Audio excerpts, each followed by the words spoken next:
अच्छा जी, welcome back. हम break से वापस आ चुके हैं और अभी ब्रेक में जो हम बात कर रहे थे आपसे कि माशाल्लाह कितनी अच्छी जो ये ऑर्गेनाइजेशन काम कर रही है, एयर 5 फाउंडेशन जो है, तो ज़ाहिर है इतनी बड़ी ऑर्गेनाइजेशन चलाना, करना बज़ाते खुद एक चैलेंज है। तो आप कैसे फंडिंग के इन मामलात को, ज़ाहिर है उनका साज़ो-सामान है, उनकी चीज़ें हैं, जो लोग होंगे उनकी सैलरीज़ हैं, किस तरह से आप अरेंज कर पाते हैं? देखिए, इनिशियली तो हमने कोई ओपन मतलब एक्सटेंसिव कोई हमने फंड रेजिंग कैंपेन नहीं की, लेकिन हमने जैसे फ्लड में काम किया, जी। कोरोना में काम किया, तो 3-4 एनजीओज़ हैं जो हमारे साथ सपोर्ट करते हैं हमें। अच्छा। हाँ, और उनकी तरफ से लाइक कि अगर हमें मेडिसिन्स की ज़रूरत है तो एक ऑर्गेनाइजेशन हमें मेडिसिन प्रोवाइड कर रही है। सही। हमें लेडीज़ को जो इसमें आई हुई थी फ्लड रिलीफ कैंप्स के अंदर, सही। उसमें एक एनजीओ है जिसने हमें लेडीज़ के लिए सामान दिए, मसलन कंघियाँ दी, लेडीज़ के कपड़े दिए, जो लेडीज़ को जूते ज़रूरत हैं, होती है चीज़ों बिल्कुल। की सैनिटरी से रिलेट रिलेटेड, चीज़ें, वो बिल्कुल। उनको दी। और वो 4-5 एनजीओज़ हैं जो हमारे साथ काम करते हैं, तो उन्होंने हमें सपोर्ट की। सही। लेकिन क्योंकि बाय नेचर मैं मतलब बाय प्रोफेशन मैं पायलट हूँ, और मैंने कोई उस तरह की कैंपेन नहीं चलाई कभी भी कि जब काम खत्म हो गया हमने अपनी फंडिंग भी रोक दी। सही। तो आपका फ्यूचर में ऐसा कोई प्लान है इस तरह की लेकिन कैंपेन का कि अब आप ये है जी। कि very shortly with in 2-3 days हम एक extensive fund raising campaign start कर रहे हैं। अच्छा। हमने अपनी टीम्स अरेंज की हैं सही। कि जो डेली बेसिस पे फंड रेजिंग करेंगे।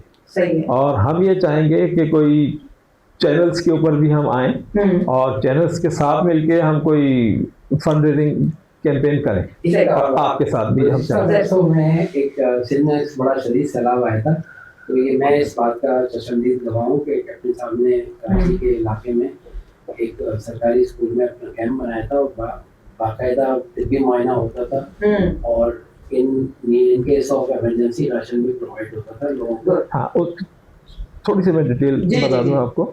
ये अभी जो सैलाब आया था तकरीबन 3-4 साल हो गए, तकरीबन 3 साल हो गए। तो हमने मुख्तलिफ जगह पे 5 हमारे मेडिकल रिलीफ कैंप्स हमने बनाए थे। सही। और हमारे अलावा ये बात कोई मतलब अपनी तारीफ अच्छी नहीं लगती, लेकिन ये कि हमारा जो वहाँ रिलीफ मेडिकल रिलीफ कैंप्स थे, वहाँ पे हमने लोगों को कंटिन्यूस डेली बेसिस पे हमने उनको मेडिकल सपोर्ट दी।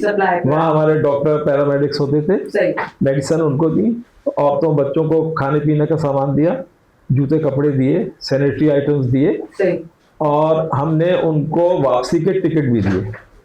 हाँ, फुल सपोर्ट की जब तक वो अपने घर नहीं चले गए हमने अपना कैंप बंद नहीं किया। और कराची के जितने भी एनजीओ हैं, मैं नाम नहीं लेता लेकिन बड़े बड़े यहाँ नाम हैं, किसी एक ने भी वहां पे उस तरीके से काम नहीं किया जैसे हमने किया। वो हफ्ते में एक दफा आते थे, मसलन बड़े बड़े नाम हैं, वो एक दफा आते थे, 1-2 घंटे के लिए आए, डॉक्टर्स अपना सामान समेटा और चले गए। लेकिन हमारा कंटिन्यूस कैंप रहा वहां पे और डेली बेसिस पे हमने उनको सपोर्ट की। चले जी, ये तो बड़ी अच्छी माशाल्लाह से जी। बिल्कुल मैं मसूद साहब से जी मसूद साहब, ये साफत और सरकारी मुलाजमत का अर्सा और फिर ये एक सोशल वर्क जो कि रोटरी के साथ आपने किया, माशरे में जो बढ़ती हुई पोलराइजेशन है, इसमें आप क्या कहते हैं कि ये चीज़ मुस्तकबिल करीब में कोई ख़त्म होने का इम्कान है या फिर ये कि पॉइंट ऑफ नो रिटर्न तक मामला जाने की तरफ चले गए? बहुत ही मुश्किल सा सवाल है ये, क्योंकि हम देख रहे हैं कि 50 साल 60 साल से मुस्तकिल इनडायरेक्टली पोलराइजेशन पे ही काम चल रहा है। इस मुल्क में कौमें तकसीम हो रही हैं, इनको पाकिस्तानी बनाने की कभी कोशिश की ही नहीं गई। ऐसे ऐसे कानून हैं कि वो लसानियत प्रमोट हो रहा है और एज ए कौम बनाने की कोई बात ही नहीं कर रहे हैं, बल्कि अक्सर बड़े बड़े लोग भी ये कह देते हैं कि हम तो कौम है ही नहीं। अरे भाई, कौम पड़ोस का मुल्क देखो यार, कितने रंगो नस्ल और मज़ाहिब के लोग हैं, तो वो अपने मुल्क की बात करते हैं आसानी से। इसलिए कि सबसे बड़ी बात है कि बिल्कुल निचले सतह पे इंसाफ वो है ही नहीं। सही। बिल्कुल निचले सतह पे इंसाफ, जैसे मैंने आपको बताया ना कि सारे इंसाफ तो थाने लेवल पे हो जाते हैं। तो आपके यहाँ तो वो जो डंपर वाला है मारने के बाद मिलता ही नहीं है, और ना हुकूमत को इस मामले में कोई परवाह है कि उसे ढूंढो भाई, किधर है और जबकि वो उसी वक्त मिल जाएगा। एक्सीडेंट के बाद वो भाग ही नहीं सकता अगर वो वर्दी में होगा। बिल्कुल। वो तो वर्दी में है ही नहीं। बस कुछ इसी बात- नेसेसिटीज हैं जो कि इम्प्लीमेंट होना जरूरी बहुत ही है। जरूरी है। बहुत बुनियादी जरूरी। देखे ना, इस बिल्डिंग को बनाने के लिए बुनियाद का काम जरूरी है। बिल्कुल। और बुनियाद के बाद सबसे इम्पोर्टेंट काम किसी भी मकान बिल्डिंग में सैनिटरी का काम सबसे बेहतरीन होना चाहिए। आज आप देख रहे हैं शहर में बहुत सारी बिल्डिंग सैनिटेशन की वजह से खराब हो रही हैं। क्यों? खतरे में भी। हाँ, क्योंकि उन्होंने उसके पैसे बचाने शुरू कर दिए। हमने जिन आर्किटेक्ट्स के साथ काम किया, उस्तादों के साथ काम किया, वो बैठा के सबसे पहले कहते थे कि अगर सैनिटेशन में 100 रुपये खर्च हो रहे तो 200 करो। घर की हर चीज आदमी बदल लेगा, लेकिन सैनिटरी में खराबी आ गई तो पूरी बिल्डिंग खराब हो जाएगी। बिल्कुल। अच्छा, आपको पता है कामरान कि इनका जो एक स्पेशलिटी है ना, वो इंफ्रास्ट्रक्चर की भी है। अभी जो सर ने बात की तो मेरे जहन में वो इनका इंट्रो आया। करेंगे काम तो जी बिल्कुल, जरूर कुछ और बताएं उसके हवाले से, आपका जो काम है। बस ये है जरूरी के इलीगल कंस्ट्रक्शन रोकना बड़ा आसान काम है। अगर ये जो इंतज़ामिया है, जो मैनेजमेंट है, बिल्डिंग कंट्रोल अथॉरिटी है, ये लोग अगर बैठ करके तय कर लें मामला को, बहुत आसान काम है। क्योंकि लाइसेंस आर्किटेक्ट, लाइसेंस इंजीनियर इतने जिम्मेदार लोग होते हैं कि उनके लिखी हुई लकीरों के ऊपर बिल्डिंगें बनती हैं, उनको ही बाईपास कर देते हैं। पूरी सड़कें, रोडें बन रही, लैंडस्केपिंग गायब। सबसे पहले चाहिए लैंडस्केपिंग के पानी का बहाव किस तरफ है, किस तरफ जाएगा। जब लाइसेंस आर्किटेक्ट इंजीनियर होगा तो लाजिम बात है वो उस चीज को मैनेज करेगा। तो वो तो मैनेज ही नहीं हो रहा। तो जहाँ कहीं सड़क ऊंची, कहीं घर ऊंचा, कहीं अब आप देखिए ना कितना लेवल नहीं है कहीं। नहीं, वो जो स्लोप है ना, वो स्लोप शहर का, हमारे से पड़ोस के मुल्कों में शहर हैं 300 मिलीमीटर बारिश हो गई 2 घंटे के अंदर 1 घंटे बाद सारा पानी खत्म, साफ हो जाता है। क्यों? स्लोप है। सही। अच्छा, आप क्या स्लोप ही नहीं है, वो पानी सारा ठहरा हुआ। ये है बुनियादी खराबी। साहब, इसी चीज को आगे लेके बुनियादी शहरी सहूलतों से जो बदमाश या गफलत बरती जा रही है जिम्मेदार इदारों की तरफ से, तो इस ज़िम्मे में आप क्या कहते हैं? वो तो करना पड़ेगा उन्हें, क्योंकि इसके बगैर तो सोसाइटी डेवलप नहीं होगी। सोसाइटी बनाने के लिए जो आपका जो गरीब आदमी है ना, वहाँ से काम होता है। जब गरीब आदमी खुशहाल होता है तो क्राइम नहीं होता। सही बात है। फिर क्राइम को मॉनिटर करने के लिए इतनी उम्दा चीज़ें होती हैं कि आपने सुना होगा कि पाकिस्तान बनने से पहले कि अगर तुम 1 रुपया चोरी कर लोगे तो सरकार 100 रुपये खर्च करेगी तुम्हें पकड़ने के लिए।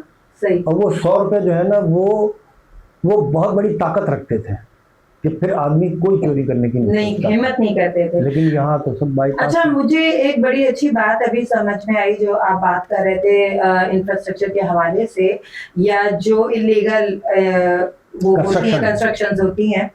मुझे ये नहीं समझ आता, अभी बहुत सी बिल्डिंग्स पर जो है वो बनने के बाद गिरा दी गई कि ये जी इलीगल बनी है, लेकिन जब उनके नक्शे पास हुए या जब उनके ऑर्डर पास हुए, वो कैसे पास हो गए अगर वो इलीगल जगह पे? देखिए, बात यह है कि एक तो जो तोड़वाई गई हैं बिल्डिंग है, साबका दौर में एक चीफ जस्टिस थे, वो सब गलत तोड़वाई गई हैं। क्योंकि मैंने और आपने फ्लैट खरीदा 18 एनओसी को देख के। जी बिल्कुल। अगर अलादीन पार्क की दुकानें आप तोड़ रहे हैं तो लीज केएमसी से हुई, खरीदी केएमसी से की गई, तो आप कैसे तोड़ रहे हैं उसको? बिल्कुल। लेकिन तोड़वा दी सारी उसने। फिर जैसे एक मशहूर नेस्ला टावर है, जी, मैं उसी उसमें 100 गज इलीगल अंदर आ गया। तो भाई पहला काम तो ये था कि लेआउट प्लान कैसे पास हुआ उसका, यही लेआउट प्लान से गया ऊपर तो सारा चलो सब गलत हो गया। लेकिन जब मैंने और आपने फ्लैट खरीदा था तो मुझे कहाँ कंपनसेट करोगे? शहर कराची तो इतना पैसा देता है कि पूरा पाकिस्तान नहीं देता। लालू खेत का रेवेन्यू लाहौर से ज्यादा है। बिल्कुल। पंजाब के साफी ने बताई ये बात, हमें मालूम थी। हम अपने कैप्टन आसिफ साहब की तरफ आते हैं जी, इसी गुफ्तगू को साथ लेके। आसिफ साहब, हमने सुना है कि समाजी खिदमत तो आपका एक बुनियादी शार है, लेकिन सुना है कुछ सियासत से भी आपको दिलचस्पी रही बीच के अरसे में? जी, सियासत से भी रही है। और आप बताएं कि आपने इस ज़िम्मे में मैंने कैसा लगा आपको सियासत में आके, कैसा लगा? मैंने ये इमरान खान ने यहाँ से कराची से जो इलेक्शन लड़ा था, मैंने उनके हल्के से इलेक्शन लड़ा था, उनके अच्छा। अगेंस्ट। सही। और लेकिन फिर मैंने कोई कैंपेन तो नहीं चलाई, लेकिन फिर भी मुझे कुछ 700 के करीब वोट्स मिल गए थे, सही। जिसमें ना मैंने वोट डाला ना मेरी बीवी ने डाला वोट। वो है, आप अपने मतलब अपने भी हक में नहीं दिया। मतलब प्योर अवामी वोट थे वो। आवामी वोट थे सही। और डाले लोगों ने। बहरहाल तो असल में मैं बुनियादी तौर पे तो एक समाजी शख्सियत। शख्सियत हूँ, और मैं ये चाहता हूँ कि ये माशरा जिस माशरे में हम रहते हैं इसको चेंज होना चाहिए, बिल्कुल। ठीक है ना। और सबसे जो बड़ी बड़ी बातें हैं उसमें एक तो ये है कि यहाँ पे फ़कीरों पे पाबंदी लगा देनी चाहिए। अगर फ़कीर यहाँ से भीख मांगना बंद हो जाए तो आपका बहुत सारा कर्जा उतर जाएगा, आप इंडिपेंडेंट हो जाएंगे। सही। बांग्लादेश में फ़कीर नहीं है, वो कर्जदार भी नहीं है, उनके पास अरबों रुपए अपने जमा हैं। और बहुत सारे मुल्क हैं कि और हमारे बाद से ही निकले हुए हैं। आप मैंने रशियन स्टेट्स जी रशियन स्टेट्स में मेरा जाना हुआ है सब जी जगह, जी। वहाँ आपको फ़कीर नहीं मिलेगा, सही। है ही नहीं फ़कीर वहाँ पे। और तो एक तो फ़कीरों पे पाबंदी लगा देनी चाहिए, ये इखलाकी नासूर है। गवर्नमेंट लेवल पर होना चाहिए। गवर्नमेंट पे लगनी चाहिए, लोगों को भी अवेयरनेस होनी चाहिए कि फ़कीर को पैसे नहीं देने, नहीं, बिल्कुल नहीं दें पैसे। स्टेट तो कोई रिस्पॉन्सिबिलिटी लेना। हाँ, मैं कह रही हूँ ना, गवर्नमेंट लेवल पर कुछ ऐसा स्ट्रक्चर बनना चाहिए कि ये काम नहीं हुआ। बिल्कुल नहीं होना चाहिए, फ़कीर को पैसे नहीं देने, ये हमारा आपका खून चूस रहे हैं। बिल्कुल एक आप चीज़। सही कह रहे हैं, ऐसे ही है। हाँ। बिल्कुल सही। और दूसरा ये कि यहाँ पे जो पुलिस का सिस्टम है, इन्होंने मतलब तुमने शहर को सही नहीं किया, चालान काटने शुरू कर दिए। आप कहीं चले जाए पूरी दुनिया में, कहीं भी यूएई में चले जाइए, जिस ट्रक के पीछे 2 व्हील एक साथ लगे हुए हैं, यानी हाँ। डबल व्हील्स है ना, हाँ। वो बिल्कुल एक्सट्रीम राइट साइड पे नहीं जा बिल्कुल, सकता, बिल्कुल। वो लेफ्ट पे चलेगा। यहाँ पे सारे टैंकर बीच में भी चल रहे हैं। बीच में क्या वो सारा राइट पे चल रहे होते हैं, से ठीक होता है। और ट्रैफिक को बिल्कुल ब्लॉक सही बात करते है, हैं, बिल्कुल तो सही। आपका उस पर कोई कंट्रोल नहीं है। हाँ। आपने रूल रेगुलेशन बना दिए अपने पैसे खाने के लिए। जो प्रेजेंट गवर्नमेंट है सिंध की, उसने क्या किया, यानी सड़कें आपने सही नहीं की, मेडिकल का सिस्टम कोई आपका नहीं है, आपने उठा के लोगों से पैसे ऐंठने शुरू कर दिए। हम टैक्स की मद में भी देते हैं, हम चालान की मद में भी देते हैं, सहूलत हमें ना एज ए शहरी मिल रही है, बिल्कुल और ना अगर हम किसी जगह जॉब कर रहे हैं, सर्विसेज दे रहे हैं। फकीर भी मोबाइल का टैक्स देता है, मोबाइल जी टेलीफोन का। बिल्कुल बिल्कुल ऐसे ही। मतलब माशरा तो हमारा कहाँ गया, डिक्लाइन में चला गया। लेकिन स्टेट रिस्पॉन्सिबिलिटी नहीं ले रही है किसी भी चीज को ठीक नहीं करने होता है। मतलब साहब, इसी गुफ्तगू के तनाजुर में बड़ी आम फहम ज़रबुल इम्साल या मुहावरा कह लें, जैसे अवाम वैसे हुक्मरान। तो कब तक हम हुक्मरानों से तवक्कात का बोझ बांधे रहेंगे, अवाम खुद अपने आप को सही करने के इक़दाम कब लें? अच्छा कामरान, एक कामरान साहब, हम ये ब्रेक के बाद करते हैं क्योंकि हमारे पास एक ब्रेक आ गई है, तो हम इंशाल्लाह ब्रेक के बाद कंटिन्यू करते हैं।